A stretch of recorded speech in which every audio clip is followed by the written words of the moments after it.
తమిళనాడు, పశ్చిమ బెంగాల్లో ఎన్నికల ప్రక్రియ ప్రారంభమైంది. తమిళనాడు అసెంబ్లీలోని 234 సీట్లకు ఒకే విడతలో ఎన్నికలు జరుగుతుండగా, బెంగాల్లో 152 అసెంబ్లీ స్థానాలకు ఫేజ్ 1లో ఎన్నికలు ప్రారంభమయ్యాయి. పోలింగ్ ప్రక్రియ ఉదయం 7 గంటల నుండి సాయంత్రం 6 గంటల వరకు జరగనుంది. తమిళనాడులోని మొత్తం 234 అసెంబ్లీ స్థానాలకు పోలింగ్ జరుగుతోంది. ఇక్కడ డీఎంకే, ఎన్డీఏ కూటమి, టీవీకే పార్టీల మధ్య ప్రధానంగా పోటీ నడుస్తోంది.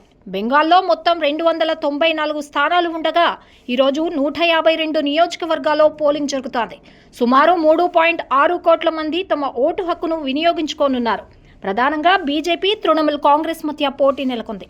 ఇక రెండో విడతలో భాగంగా పశ్చిమ బెంగాల్లో 142 స్థానాలకు ఏప్రిల్ 29న పోలింగ్ జరగనుంది. ఎన్నికల్లో ఎలాంటి వివాదాలు తలెత్తకుండా ఈసీ భారీ భద్రతను ఏర్పాటు చేసింది. 5 రాష్ట్రాల ఎన్నికల ఫలితాలు మే 4న విడుదల కానున్నాయి.